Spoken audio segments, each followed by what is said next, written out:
नमस्कार दोस्तों, स्वागत है आप सभी का स्टडी विद 87 यूट्यूब चैनल पर। और हम लोग यूपी ट्रिपल एससी से संबंधित यूपी पैट यूपी पीईटी की सीरीज़ चला रहे हैं। इस यूपी पीईटी की सीरीज़ में आज यह 11वीं वीडियो है, जिसमें हम सभी विषयों से संबंधित प्रश्नों को कवर करेंगे। यूपी पीईटी की यह सीरीज़ यूपी लेखपाल यानी उत्तर प्रदेश लेखपाल, यूपी ट्रिपल एससी से संबंधित लोअर पीसीएस और बीडीओ जैसे एग्ज़ामों के लिए बहुत ही महत्वपूर्ण साबित होगी। इसके अलावा हमारे चैनल पर उत्तर प्रदेश लेखपाल के महत्वपूर्ण विषय ग्राम समाज और विकास के नोट्स पर आधारित वीडियो भी चल रही हैं, जिन्हें आप चैनल के प्लेलिस्ट में जाकर चेक कर सकते हैं। तो आइए वीडियो को शुरू करते हैं। पहला प्रश्न हमारा जीके जीएस से संबंधित है। चिपको आंदोलन का प्रारंभ किस ग्रामीण महिला ने किया था? तो जीके जीएस की दृष्टि से बहुत ही महत्वपूर्ण प्रश्न है। यह पर्यावरण से संबंधित एक आंदोलन था, चिपको आंदोलन। इसका जो नेतृत्व है वह गोरा देवी ग्रामीण महिला ने किया था।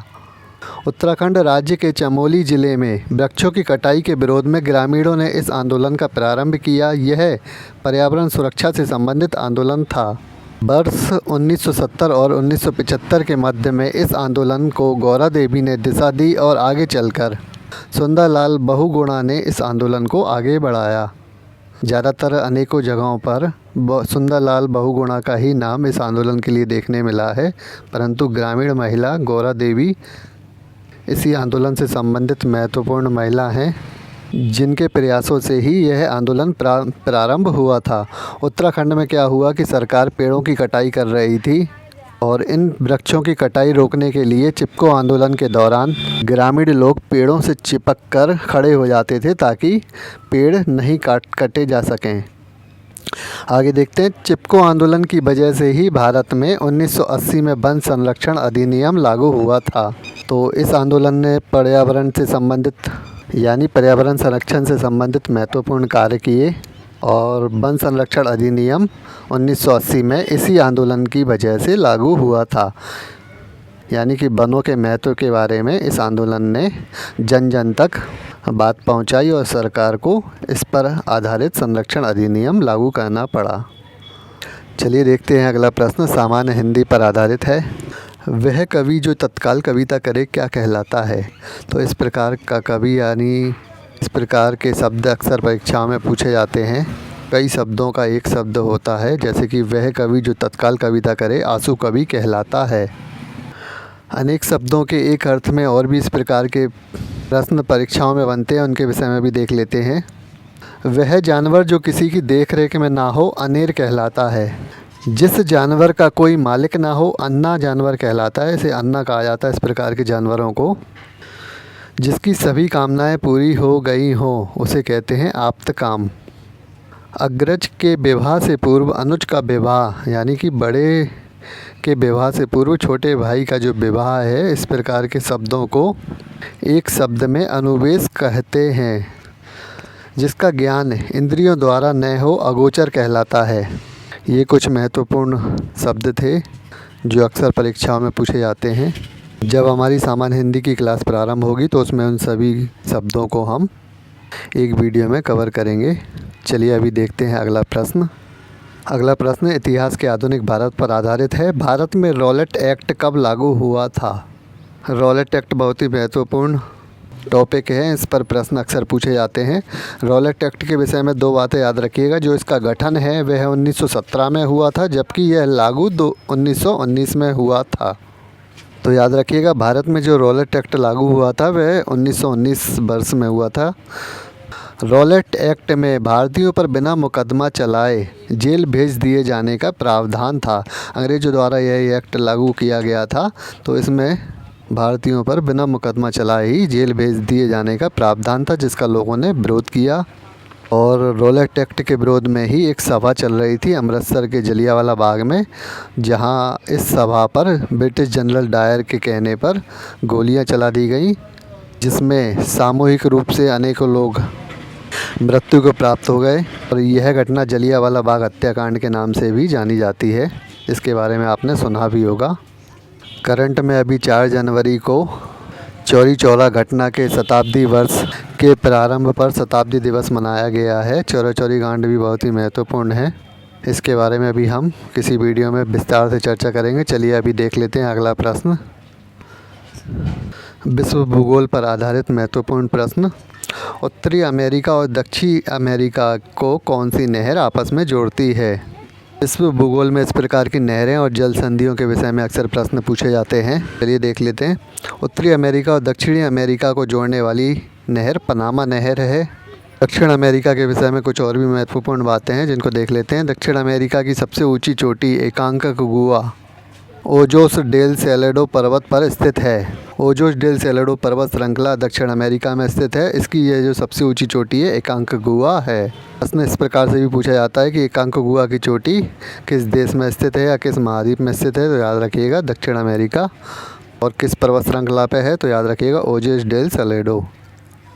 दक्षिण अमेरिका की अमेजन नदी विश्व की सबसे बड़ी नदी है। अमेजन नदी के बारे में आपने सुना होगा, दक्षिण अमेरिका की सबसे बड़ी नदी है। यह अटलांटिक महासागर में गिरकर डेल्टा बनाती है।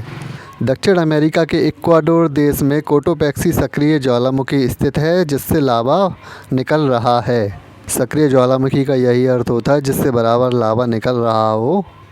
और यह सक्रिय ज्वालामुखी कोटोपैक्सी इक्वाडोर देश में है और दक्षिण अमेरिका के महाद्वीप में। तो सभी बातें याद रखिएगा दक्षिण अमेरिका से संबंधित। प्रश्न में हमने दक्षिण अमेरिका की सबसे ऊंची चोटी देख ली, पर्वत श्रृंखला पर सबसे बड़ी नदी देख ली और सक्रिय ज्वालामुखी भी देख लिया है। तीनों महत्वपूर्ण बातों से अक्सर प्रश्न देखे गए हैं परीक्षाओं में, तो तीनों को याद कर लिए। चलिए देखते हैं अगला प्रश्न। विज्ञान पर आधारित है। मानव शरीर की सबसे बड़ी ग्रंथि कौन सी है? इस प्रकार के विज्ञान पर आधारित प्रश्न अक्सर परीक्षाओं में देखे जाते हैं कि सबसे बड़ी ग्रंथि कौन सी है, सबसे छोटी ग्रंथि कौन सी है, द्वितीय सबसे बड़ी ग्रंथि कौन सी है, ब्राह ग्रंथि कौन सी है, आंतरिक बड़ी ग्रंथि कौन सी है, मिश्रित ग्रंथि कौन सी है। तो इन सभी के विषय में हम प्रश्न में देख लेते हैं। तो याद रखिएगा मानव शरीर की सबसे बड़ी ग्रंथि यकृत यानी लीवर है। अगर प्रश्न इस प्रकार से पूछा जाए कि मानव शरीर की बाहरी सबसे बड़ी ग्रंथि कौन सी है, तो याद रखिएगा त्वचा बाहरी सबसे बड़ी ग्रंथि है। और जबकि मानव शरीर की आंतरिक सबसे बड़ी ग्रंथि यकृत को कहा जाता है। और अगर प्रश्न में आंतरिक और बाहरी दोनों शब्द ना दिए हों, अगर केवल यह पूछा जाए कि मानव शरीर की सबसे बड़ी ग्रंथि कौन सी है, तो आपको यकृत ही लगाना है। मानव शरीर की सबसे छोटी ग्रंथि पिट्यूटरी ग्रंथि कहलाती है, जिसे पीयूष ग्रंथि के नाम से भी जाना जाता है और इसे मास्टर ग्रंथि भी कहा जाता है। तो तीनों नाम एक ही ग्रंथि के हैं, पिट्यूटरी ग्रंथि, पीयूष ग्रंथि और इसी को मास्टर ग्रंथि के नाम से जाना जाता है। यह मानव शरीर की सबसे छोटी ग्रंथि है, तो इनके विषय में याद रखिएगा। और एक और महत्वपूर्ण ग्रंथि है, मानव शरीर की दूसरी सबसे बड़ी ग्रंथि अग्नाशय है, इसे मिश्रित ग्रंथि भी कहा जाता है। तो प्रश्न इस प्रकार से बनते हैं कि मानव शरीर की दूसरी सबसे बड़ी ग्रंथि कौन सी है, तो अग्नाशय है। और अगर पूछा जाए कि मानव शरीर की मिश्रित ग्रंथि किसे कहा जाता है, तो यह भी अग्नाशय को कहा जाता है।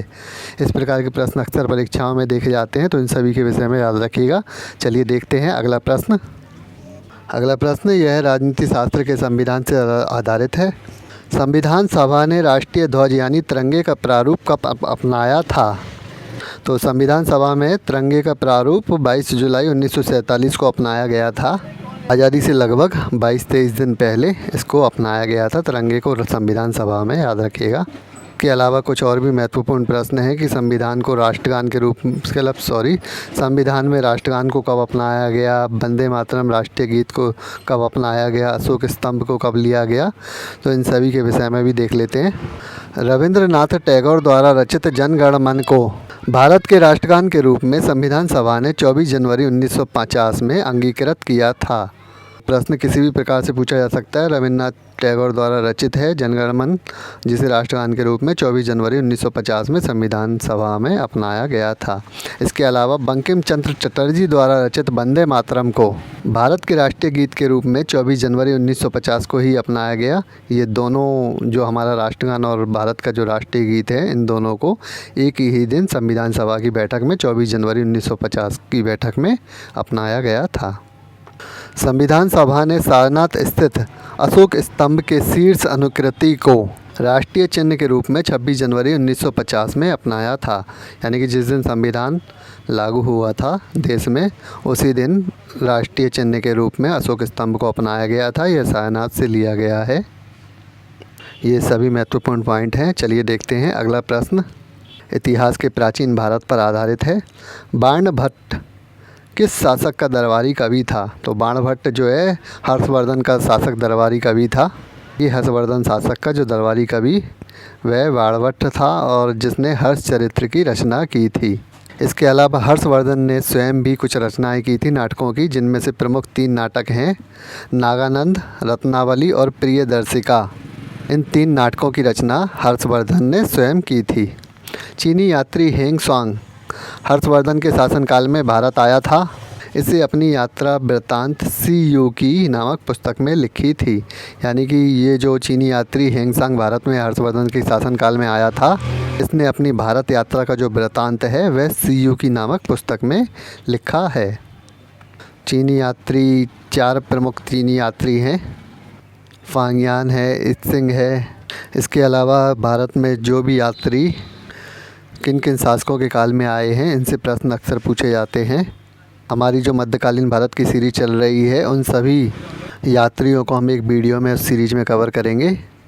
चलिए अभी आगे देखते हैं। वीडियो आगे बढ़ाने से पहले एक बात और भी कहना चाहूँगा, जिन लोगों ने अभी तक चैनल को सब्सक्राइब नहीं किया, वे इस प्रकार की वीडियो आगे पाने के लिए चैनल को सब्सक्राइब ज़रूर कर लें। चलिए देखते हैं। अगला प्रश्न कंप्यूटर पर आधारित है। कंप्यूटर डाटा की सबसे छोटी इकाई कौन सी है? तो याद रखिए, कंप्यूटर डाटा की जो सबसे छोटी इकाई है वह बिट कहलाती है, यानी कि बाइनरी डिजिट। बाइनरी डिजिट को ही शॉर्ट फॉर्म में बिट कहा जाता है। इसके अलावा कुछ डाटा और भी पूछा जाता है कि 1 बाइट बराबर कितने बिट होती है, 1 बाइट में कितने केबी होते हैं, यानी कि 1 केबी में कितने बाइट होते हैं। इस प्रकार के प्रश्न अक्सर पूछे जाते हैं, तो सभी पर देख लेते हैं। सबसे छोटी इकाई जो होती है बाइनरी डिजिट, अगर वह 8 मिलाकर 1 बाइट बनता है, यानी कि 8 बिट बराबर 1 बाइट होता है। एक यही महत्वपूर्ण पॉइंट है जो आपको याद रखना है। इसके अलावा 1024 बाइट बराबर 1 केबी होता है, 1024 केबी बराबर 1 एमबी होता है, 1024 एमबी बराबर 1 जीबी होता है। जहाँ तक है जीबी तक ही अक्सर प्रश्न पूछे जाते हैं। इनका क्रम याद रखिएगा। सबसे पहले बिट, सबसे छोटी इकाई, उसके बाद बाइट, उसके बाद केबी, उसके बाद एमबी, उसके बाद जीबी, और जीबी के बाद 1024 जीबी बराबर 1 टीबी होता है, यानी टेराबाइट, और 1024 टेराबाइट बराबर 1 पीबी होता है। तो ये कुछ महत्वपूर्ण इकाइयाँ थी, इनके विषय में याद रखिएगा। देखिए, उत्तर प्रदेश लेखपाल का फॉर्म भरने के लिए आपको सामान्य कंप्यूटर विज्ञान पर आधारित CCC का सर्टिफिकेट लेना होगा, यानी कि CCC का कोर्स क्वालिफाई करना होगा, जिसके लिए आप एग्ज़ाम दे सकते हैं। किसी भी साइबर कैफ़े पर जाकर आप ऑनलाइन फॉर्म भर सकते हैं CCC का। उसमें कंप्यूटर पर आधारित कुछ सामान्य प्रश्न पूछे जाते हैं और रिजल्ट के रूप में आपको ग्रेड मिलता है ABCD। कोई भी ग्रेड आपको मिल जाए, आपका CCC क्वालिफाई होगा। चलिए अभी देख लेते हैं अगला प्रश्न। उत्तर प्रदेश स्पेशल पर आधारित है। उत्तर प्रदेश का मैनचेस्टर किस शहर को कहा जाता है? तो बहुत ही महत्वपूर्ण प्रश्न है। उत्तर प्रदेश का मैनचेस्टर कानपुर को कहा जाता है। और एक बात और भी याद रखिएगा, भारत का मैनचेस्टर अहमदाबाद को कहा जाता है। तो दोनों ही महत्वपूर्ण पॉइंट याद रखिएगा। इसके अलावा उत्तर प्रदेश से संबंधित कुछ और भी महत्वपूर्ण पॉइंट हैं, जिनके विषय में देख लेते हैं। उत्तर प्रदेश का प्राचीन नाम संयुक्त प्रांत यानी यूनाइटेड प्रोविंस था। उत्तर प्रदेश नाम से राज्य का गठन 24 जनवरी 1950 को हुआ था। पहले उत्तर प्रदेश को संयुक्त प्रांत के नाम से जाना जाता था। बाद में जब उत्तर प्रदेश नाम से इस राज्य का गठन हुआ 24 जनवरी 1950 को, तब से हम इस राज्य को उत्तर प्रदेश के नाम से जानते हैं। जबकि इस राज्य का पुनर्गठन 1 नवंबर 1956 को हुआ था। यह भी प्रश्न पूछ लिया जाता है कि उत्तर प्रदेश राज्य का पुनर्गठन कब हुआ था, तो याद रखिएगा 1 नवंबर 1956 को हुआ था। उत्तर प्रदेश की प्रशासनिक राजधानी लखनऊ है एवं न्यायिक राजधानी प्रयागराज है। हमारी जो उत्तर प्रदेश लेखपाल से संबंधित सीरीज ग्राम समाज और विकास की चल रही है, उसमें मैंने एक राजस्व परिषद पर आधारित वीडियो दी थी। इसमें मैंने प्रशासनिक और न्यायिक दोनों शाखाओं के सीट्स के विषय में विस्तार से बताया था, जिसे आप प्लेलिस्ट में जाकर चेक कर सकते हैं। चलिए अभी आगे देख लेते हैं। वीडियो का अंतिम प्रश्न इतिहास के मध्यकालीन भारत पर आधारित है। मुग़ल सम्राट मोहम्मद शाह रंगीला को दिल्ली छोड़ने पर किस पेशवा ने मजबूर कर दिया था? तो ये बहादुर पेशवा थे, बाजीराव प्रथम। ये वही बाजीराव प्रथम है जिनका प्रेम मस्तानी से लेकर प्रसिद्ध है।